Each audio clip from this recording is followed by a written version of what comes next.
It was supposed to be an easy weekend hike, the kind where people just go out to breathe clean air and get away from screens. The forest was deep and quiet, the kind that made you forget how close the city really was.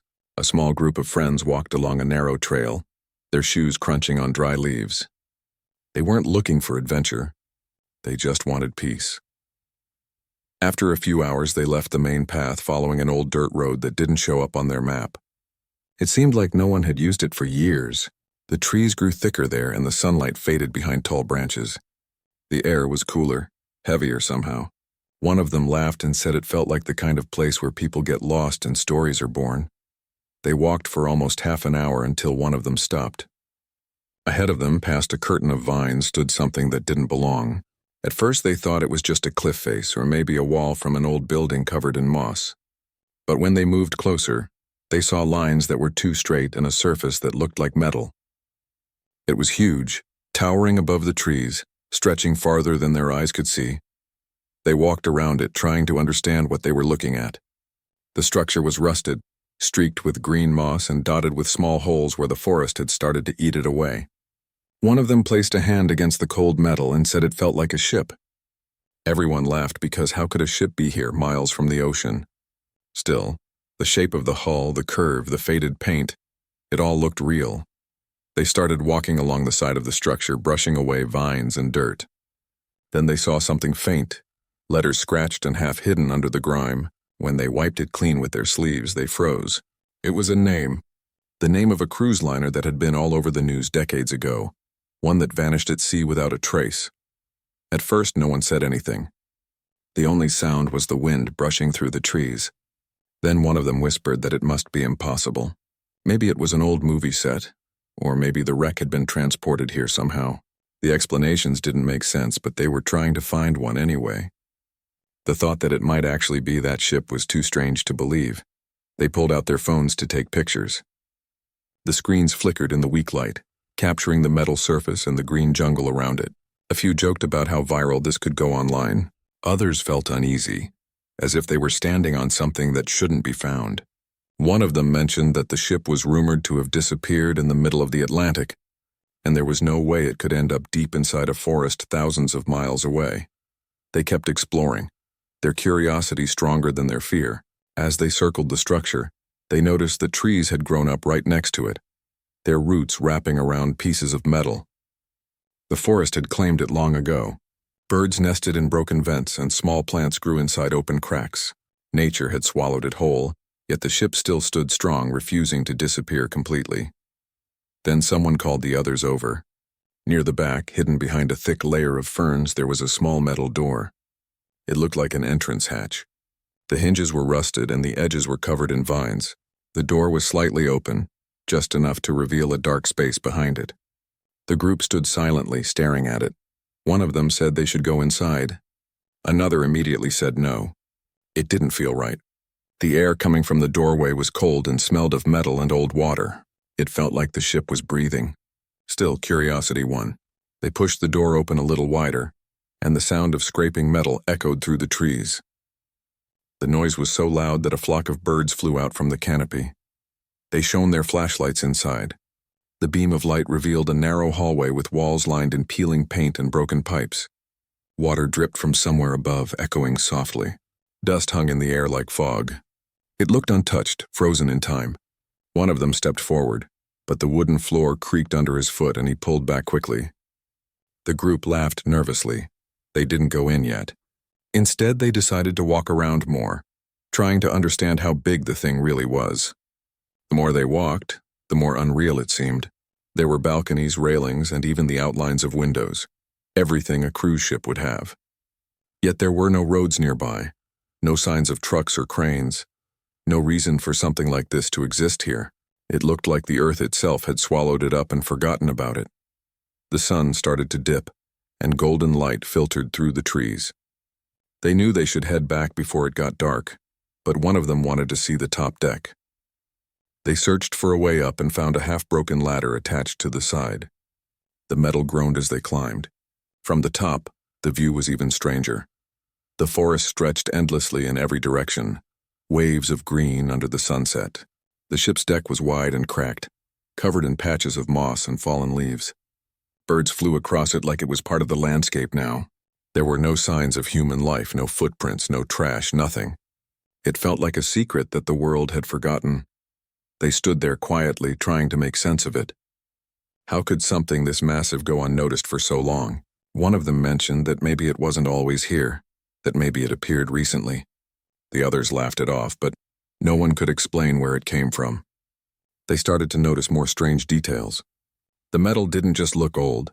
It looked burned in some places, as if it had been through fire.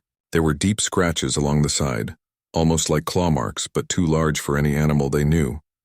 As the last light faded, they decided to set up camp nearby. They were too tired to hike back, and the idea of spending one night near this mysterious ship felt like an adventure they'd remember forever. They lit a small campfire a few meters away, careful not to make too much noise. The air was quiet again, but it wasn't peaceful. It was the kind of silence that feels like it's listening. Over dinner, they talked about theories. Maybe it was part of a government experiment. Maybe it was dragged here by a flood, though there was no river large enough nearby. Someone joked that maybe it flew here. Another said that maybe it never sank in the first place. It just disappeared and ended up somewhere else entirely. They laughed, but each of them felt the same unease. The forest around them was darker than usual, the stars hidden behind thick clouds. The metal of the ship reflected the firelight faintly, like it was watching them back. Every time the wind blew, it made a low, hollow sound that echoed through the trees almost like a whisper. One of them couldn't sleep and decided to take another look. The flashlight beam moved across the ship's surface, and for a second, it seemed like something moved behind one of the windows. Just a shadow, maybe a trick of the light. Still, his heart raced. He looked again, but it was gone. He told himself it was just nerves and went back to the camp. The night passed slowly. Every small sound felt louder than it should have been. The forest was alive yet completely still. None of them slept much. When the first light of dawn touched the trees, they were already up, ready to explore the inside of the ship once more before heading back. Before leaving the camp, one of them turned around and looked at the massive structure again. In daylight, it looked less threatening, more like a monument to something lost long ago. Still, something about it felt wrong, like it didn't belong to this world. They didn't know it yet, but that decision to step inside would change everything. What started as a quiet weekend hike was about to become a mystery no one could explain. The sun had barely risen when they packed their things and stood in front of the ship again. Morning light slipped through the tall trees, touching the rusted surface and making it shine faintly. The forest around them was still quiet, too quiet for comfort. The same cold wind that came from the ship the day before brushed across their faces again, carrying a strange metallic smell. They gathered near the small open door they had found earlier. The metal edges were damp, and droplets of water clung to the vines growing around it. No one spoke for a while. They just stared into the dark space beyond the door, each one wondering if it was really a good idea to go in. Finally, one of them took a deep breath, switched on a flashlight, and stepped inside. The others followed one by one until the door creaked shut behind them. Inside, the air was thick and stale, like it hadn't been breathed in years. The beam from their flashlights cut through the dust and showed a long, narrow corridor. The walls were painted white once, but the paint had peeled away, leaving behind dark stains and streaks of rust. Water dripped from the ceiling in slow, steady drops that echoed softly in the silence. They moved carefully, their shoes pressing against a thin layer of mud and broken glass. It was strange, everything looked old, but it was still in place. The signs on the walls were written in the same style used on real ships. One arrow pointed toward something called Main Deck Lounge. Another sign pointed toward Dining Hall. It felt like walking inside a time capsule. The further they went, the more real it became. They found suitcases left open in the hallways, their contents scattered and faded. Old clothes, children's shoes, small personal things like postcards and keychains all covered in dust. It was like everyone on the ship had vanished without taking anything. They reached a staircase that curved upward, its railing bent and covered with vines. On one of the steps lay a broken teacup still resting on a saucer, as if someone had set it down and never returned. The group looked at each other, realizing how strange this was. How could a ship this large be here, completely untouched, and no one had ever found it? They decided to explore deeper. One of them suggested going toward the main dining area.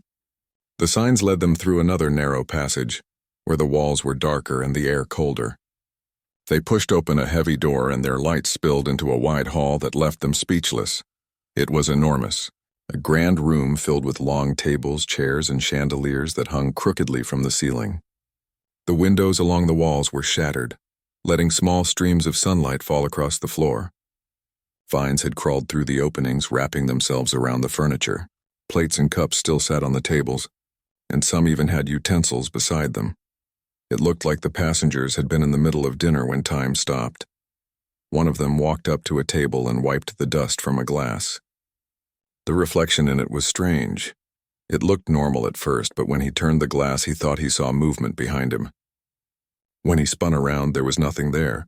He shook his head and blamed it on the light. They kept exploring the hall, their voices low. The sound of dripping water echoed around them, and somewhere deep inside the ship, they thought they heard the soft creak of metal shifting. Every noise made them turn their flashlights in that direction. At one point, one of them found an old photo frame lying under a broken chair. Inside the glass, faded by time, was a picture of smiling passengers on the deck of the ship, the ocean shining behind them. The photo looked normal, yet something about it felt off. The people's faces were clear, except one. The person at the edge of the photo was blurred, as if they were moving even though everyone else was still. They didn't talk about it. They just put the frame back where they found it. After a while, they discovered another staircase that led down. The steps were slippery, and the air grew colder as they descended.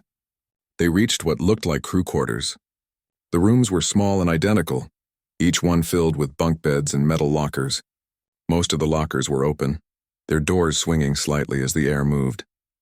Inside were uniforms, name tags, and old notebooks written in handwriting that had faded into near invisibility. One of them opened a drawer and found a folded paper inside. It was a page torn from a logbook with a few lines still readable. The handwriting was rushed, uneven. It mentioned heavy rain, strange compass readings, and something about turning back before it's too late. That line stayed in their minds. They walked further through the narrow corridor until they found a heavy door labeled Captain's Office. The door was locked. One of them tried to pull it, but it didn't move. Another found a metal bar nearby and wedged it into the handle. With a loud creak, the lock gave way and the door swung open. The room inside was small but surprisingly intact. The captain's desk sat in the middle, papers scattered across it, and a broken radio rested near the edge. There was a large map pinned to the wall, marked with red lines tracing across the ocean. At first glance, it looked normal, but then they noticed the final line ended abruptly in the middle of nowhere. On the desk was a notebook with a leather cover. They carefully opened it. The writing was neat at first, describing normal ship operations, weather reports, passenger counts, maintenance notes. Then, as the pages continued, the writing changed. The captain wrote about storms forming suddenly and strange readings from the radar. He mentioned hearing something in the fog at night, voices calling from the water, though no ships were near. The last page stopped mid-sentence. The pen mark dragged off the paper like he had been interrupted. A chill ran through the group as they realized they might be reading the final moments before the ship vanished. One of them whispered that this couldn't be real, but no one answered. They decided to take the notebook with them, thinking it might explain something later. As they turned to leave, a small sound made them stop. It was faint, like footsteps in the hallway outside. They froze, listening. The sound came closer, then stopped completely. They shone their lights toward the doorway, but the hall was empty. Only the steady drip of water echoed in the silence. No one said a word. They just looked at each other, silently agreeing it was time to get out. They started making their way back toward the entrance. The corridors seemed longer now and the air heavier. The forest's faint light that had once come through the broken windows was gone. It felt like the ship was swallowing the daylight. Their flashlights flickered more often, even though the batteries were new. They reached the hallway with the small door and pushed it open. The fresh air from outside hit them like relief. They stepped out into the sunlight, blinking. The forest looked calm again, as if nothing strange had happened. The birds were singing and everything seemed normal. For a moment, they even questioned whether what they saw was real. They sat down near their campfire spot, talking quietly. Each of them had seen the same things, but no one could explain any of it. One said maybe the ship had been part of a disaster, and somehow ended up here through a flood or an earthquake. Another said maybe it wasn't even real, that maybe it was some sort of mirage or a forgotten piece of military history hidden from the public. They talked about calling the authorities or local news, but then someone pointed out that no one would believe them without proof. They checked their phones again, trying to see the photos and videos they had taken. Most of the pictures were fine, showing the hull, the vines, the doors, but the ones taken inside were strange. They were blurry, almost like the air had been moving fast around them. In one image, a faint shape appeared near the back wall, something that looked like a person standing still watching. That night, they decided not to stay in the forest again. They packed their bags and began the long walk back toward civilization.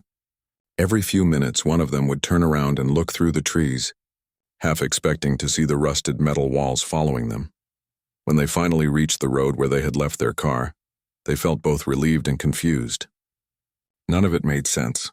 As they drove away, one of them looked out of the window and thought they saw something glinting deep in the forest, like a piece of metal catching the sun. No one said anything after that. The car stayed silent all the way home. That night, while going through the video recordings again, one of them noticed something strange in the audio. In the background, under the sound of footsteps and dripping water, there was a faint noise, something that sounded like whispering. The words were too quiet to understand, but it almost sounded like a warning. They turned off the video, suddenly feeling cold. The image of the ship stayed in their minds, heavy and silent, standing in a place where no ship should ever be. They all knew they would have to go back again, not out of bravery, but because the questions were too many and the answers too far away. A few days passed after they returned from the forest, but none of them could stop thinking about what they had seen. It wasn't just curiosity anymore. It was something deeper. Every time they tried to move on with normal life, small reminders pulled them back to that strange ship hidden among the trees. They kept replaying the videos, hoping to find some clue they missed. But the recordings didn't make sense. The clips taken outside the ship looked fine, sharp and bright. The moment they stepped inside, the image turned shaky, like the camera couldn't decide where to focus. Sometimes strange lines flickered across the screen, and there were faint whispers that seemed to move closer with every second of playback. At first, they thought it was just bad reception or corrupted files. But one of them pointed out that the whispering wasn't random noise, it had a pattern, almost like words being spoken in a low, fast voice. They tried playing it backward, slowing it down, adjusting the sound levels, but they couldn't make out what it was saying. Still, the sound made their skin crawl. Even though it made no sense, they all agreed on one thing. They had to go back. It wasn't about proving anything to anyone. It was about understanding what they had seen, because part of them felt that something wasn't finished. They wanted to find more records, maybe a log or an explanation that could tell them how that ship ended up in the forest. So one morning, they packed again, flashlights, extra batteries, food, a small camera, and a notebook to document everything properly this time. As they drove toward the forest, the excitement and fear mixed together. No one said much during the drive. The silence felt heavier the closer they got. When they reached the trail, everything looked the same. The trees stood still and the air was damp with morning dew. Birds sang somewhere in the distance, but the deeper they went, the quieter it became. It was like the forest knew where they were going and didn't want to disturb whatever was waiting there. They found the same overgrown path and followed it until they saw the first glimpse of the rusted hull through the trees. It was still there, standing tall and silent like before. The light from the sun hit its surface, making parts of it glow in patches of orange and gold. It didn't look like it had been there for years. It looked like it had just arrived. The small door was still open, just the way they left it. A few leaves had blown inside, but otherwise nothing seemed disturbed. The forest had not reclaimed it again. That in itself felt strange. Before entering, they decided to explore the outer area first, walking around the ship carefully. On one side, they found something they hadn't noticed before. It looked like an emergency lifeboat half buried in the soil, its metal frame broken and twisted. The name painted on the side matched the ship's name exactly. Seeing it there confirmed what they already knew. This was no random wreck. They climbed back through the narrow door, their flashlights cutting through the darkness. The same corridor greeted them, with the same dripping sound echoing through it. It felt like the air hadn't moved since they left. Dust floated in the beams of light like tiny silver flakes. This time they split up to cover more ground. Two went toward the upper deck, and the others headed back toward the captain's office where they had found the logbook earlier. The idea was to look for more clues, anything that might tell what really happened here. Inside the captain's office, the smell of old paper filled the air. The notebook they had taken before was gone. The drawer they left open was now closed. One of them froze when they noticed it. They both remembered leaving it open. Neither said anything for a moment, but they both felt the same unease creeping in. They began opening drawers again, looking for anything new. After a few minutes, one of them found a small metal box under the desk. It was locked, but the rust had weakened it enough to pry open with a pocket knife. Inside there were several small rolls of film, old and dusty. There was also another page from a logbook, torn like the last one. The writing was messy, but a few lines stood out clearly. Navigation failing again, compass spinning. We are not where we should be. Then below it, the crew hearing sounds from outside the hull. Voices, singing. The last line was barely readable, but it seemed to say land ahead but not on map. They looked at each other, realizing this might describe the moment before the ship disappeared from the ocean, land that wasn't supposed to exist. They carefully packed the papers and film, planning to examine them later. Then they heard a faint noise outside the office. It was a metallic clang followed by the sound of footsteps, slow, heavy, and coming closer. They froze, listening. The steps echoed down the corridor and then stopped suddenly. One of them whispered that it could be the others. They waited, but no one appeared. When they finally stepped out, the hallway was empty. Only their flashlights reflected off the wet floor. Meanwhile, the two exploring the upper deck had found something different. They discovered a small lounge area with broken chairs and dusty bottles lined along a counter. Behind the counter, there was a cabinet filled with glasses, most of them shattered. One of them pointed at the floor. There were faint footprints in the dust. Fresh ones. It didn't make sense. They had been the first to walk here since the discovery. The prints led toward a large door that was slightly open. They hesitated, then pushed it. Inside was another large room filled with old instruments and machinery, maybe part of the control area. The sunlight from the broken windows fell across the machines, highlighting rows of buttons and levers. Everything was rusted but intact. In one corner, they found an old radio system with tangled wires. When they touched one of the switches, a crackling sound came from the speaker. It was faint, like static, but behind it was something else, a rhythm, maybe a voice. They leaned closer, adjusting the knob slowly. The static faded, and for a moment they heard a few clear words. It sounded like someone saying, "Not supposed to be here." Then the signal vanished. They looked at each other, eyes wide. After that, everyone regrouped in the main hall to share what they found. The air felt colder than before. One of them noticed that their breath was visible even though it wasn't winter. The forest outside was warm, but the inside of the ship seemed trapped in a different temperature altogether. They spread out the torn log pages on the table, trying to piece the information together. The story that formed was disturbing but fascinating. According to the logs, the ship had been caught in a violent storm, one that appeared suddenly and didn't match any weather reports. The compasses stopped working, and every attempt to contact other ships failed. The captain wrote that they saw land, a thick stretch of forest surrounded by mist, and decided to steer toward it, hoping to find safety. That was the last entry. They realized what it meant. The ship they were standing in must have sailed straight into that mysterious forest decades ago and somehow never left. Maybe it was stuck between worlds, or maybe it had found a place no one was meant to see. As they talked, one of them noticed something strange through the window. The sunlight outside was dimming even though it wasn't late. The shadows in the trees seemed to move slightly, bending in unnatural shapes. Then they heard it again. The same faint sound they heard in the radio, like someone whispering from a distance. This time, it was clearer. It was coming from outside the ship. Everyone went silent, listening. The sound grew louder, almost like a low hum, mixed with faint words none of them could understand. It wasn't frightening at first, just deeply unsettling, as if the forest itself was speaking. The vibration passed through the metal walls and under their feet. Then, just as suddenly as it started, the sound stopped. The silence that followed felt heavier than before. No one moved or spoke for several minutes. Then one of them finally said they should leave, and everyone agreed. They gathered their things quickly and walked back toward the entrance. When they reached the corridor, something was different. The walls looked darker and the dripping sound had stopped. They followed the path to the small door, but when they reached it, they froze. The door wasn't open anymore. The vines had grown across it, sealing it shut like it had never been touched.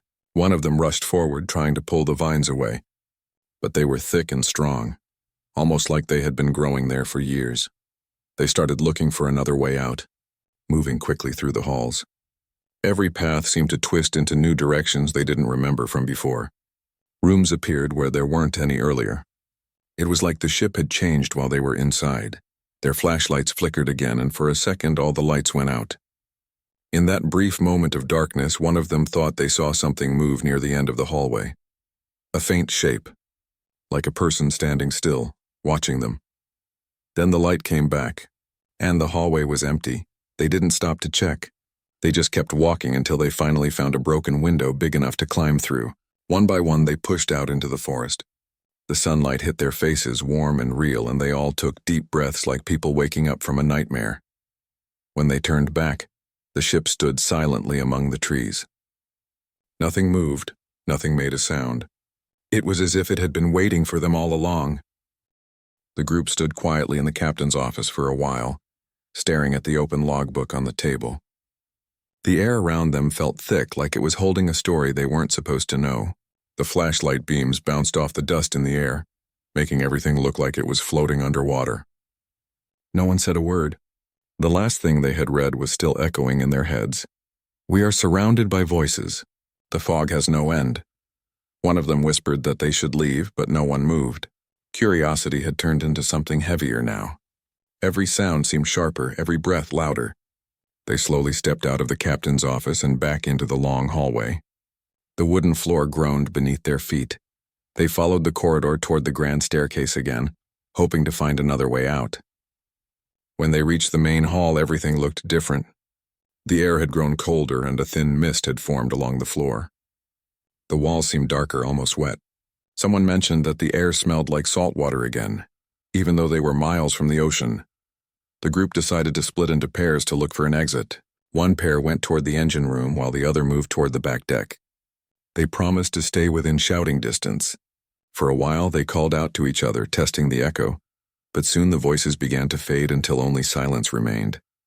Inside the dark ship, time started to feel strange. Their flashlights flickered for no reason, and the sound of dripping water came from every corner. They passed by cabins that looked as if people had just stepped out minutes ago. Clothes laid on beds, open books, plates with dried food still on them. It was hard to believe the ship had been abandoned for years. One of them picked up a child's shoe lying beside a doorway. It looked clean, almost too clean. He set it back down carefully, his hand trembling a little. As they moved deeper into the hallway, they noticed the temperature drop sharply. Their breath came out in white clouds. When they reached the door that led to the outside deck, it was sealed shut. Rust covered the edges and vines had grown over it like nature had tried to lock the ship forever. They pushed, but it didn't budge. The air grew heavier. A soft sound came from behind them, like faint music. It was slow, distant, and strangely peaceful, as if someone was playing an old record somewhere deep within the ship. They froze, listening. The tune seemed to drift through the walls. None of them spoke for a moment. Then one of them said maybe it was wind moving through metal, but no one believed that. The sound pulled them forward down another hallway. As they walked, the music became clearer, a piano mixed with the soft hum of violins. It was the kind of melody you might hear at a fancy dinner long ago. They turned a corner and found themselves facing a set of double doors. Above them hung a faded sign that read Grand Dining Hall. The doors were slightly open. The music was coming from inside. They exchanged nervous looks but pushed them open anyway. The dining hall was enormous. The chandelier still hung from the ceiling, their crystals coated in dust and spiderwebs. Long tables stretched across the room, covered with rotting cloth and broken dishes. Yet somehow, in the center of the room, one table looked untouched. Plates were neatly arranged, silverware polished, glasses clear. Candles stood tall and unburned. The group walked closer, the wooden floor creaking under their feet. The music was louder now, but there was no visible source. They looked around for speakers or instruments, but there were none. The sound seemed to come from the air itself. Suddenly, a faint hum came from above. The chandeliers began to flicker with light. The group gasped as the bulbs glowed weakly, then stronger, bathing the room in a golden hue. The music grew richer, more alive. It felt as if the ship had woken up. They stood frozen, too shocked to move. Then one of them pointed at the table. A figure was sitting there, or what looked like one. It was blurry, like a shadow that didn't belong to anything. The shape seemed to move slowly, turning its head toward them, though there were no eyes, no face.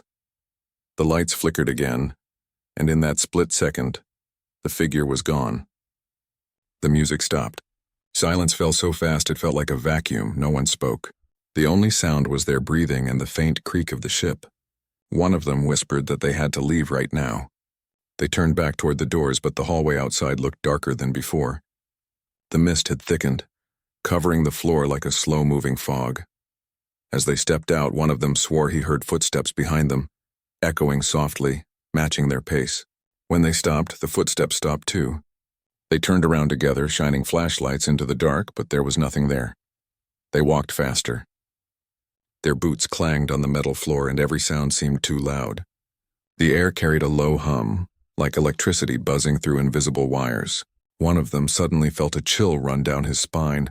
Something had brushed his shoulder. He spun around, but again, nothing. They finally reached the staircase that led to the upper deck. When they climbed it, their flashlights blinked and went out one by one. The only light left came from the moon shining through a broken skylight. The mist had risen higher now, swirling around their legs. Someone whispered that they should stay together and not panic. They huddled close, whispering to keep calm. That's when they heard it again, the faint piano tune returning, this time slower, sadder. It echoed softly through the halls, as if following them. They reached the top of the staircase and looked around. The grand lobby they had entered earlier was now almost unrecognizable. The walls seemed warped and the ceiling looked lower. The air felt thick and every breath was cold. They could see their own breath floating like smoke. One of them tried the radio they had brought for emergencies, but it only made static noises. Then through the static, a faint voice whispered something they couldn't understand. It repeated once, then cut out. They dropped the radio, too shaken to pick it up. The group decided to move back toward the room where they had first entered the ship, hoping the small metal door was still open. They walked quickly, hearts racing. As they turned a corner, they stopped in shock. The hallway ended in a wall of metal. The door was gone. They searched every inch, even feeling along the wall, but it was solid steel. The entrance had vanished. Panic began to rise. One of them hit the wall yelling for help, but the sound just echoed endlessly. Then they heard the sound of something falling nearby, a chair scraping across the floor in the next room. They turned toward it. The music grew louder again. This time it came from all around them, playing the same old ballroom tune. They pushed open another door and found themselves in a room filled with mirrors. Most were cracked and fogged, but a few still reflected light. As their flashlights shone across the glass, they froze. In one of the mirrors, behind their reflection, stood people. Faint figures dressed in old cruise attire, smiling faintly. They were standing at the dining tables as if waiting for something. One woman in a gown slowly raised her glass in a silent toast. Then the lights flickered and every mirror shattered at once. The sound was deafening. The music stopped again. The group stumbled back, covering their faces. Shards of glass rained down like ice. When they looked up, the figures were gone. The room was empty. No one spoke. They turned and ran down the corridor, desperate to find any sign of the outside. Every turn seemed unfamiliar now, as if the ship's layout had changed. The walls stretched longer, and doors that had been opened before were now sealed. They finally stopped to catch their breath, leaning against the cold wall. The silence returned, but it wasn't peaceful. It felt heavy, like the ship was listening. One of them whispered that maybe the ship wasn't abandoned at all. Maybe it never wanted to be found. A distant creak echoed through the hall, like something large shifting its weight. Then a slow sound began, soft footsteps moving toward them from the darkness. They raised their flashlights, hands shaking, pointing them toward the sound. The beam caught nothing but fog. The footsteps stopped, no one dared to speak. Then faintly a voice whispered, not from a person, but from everywhere at once. Just one word, stay. The lights went out completely.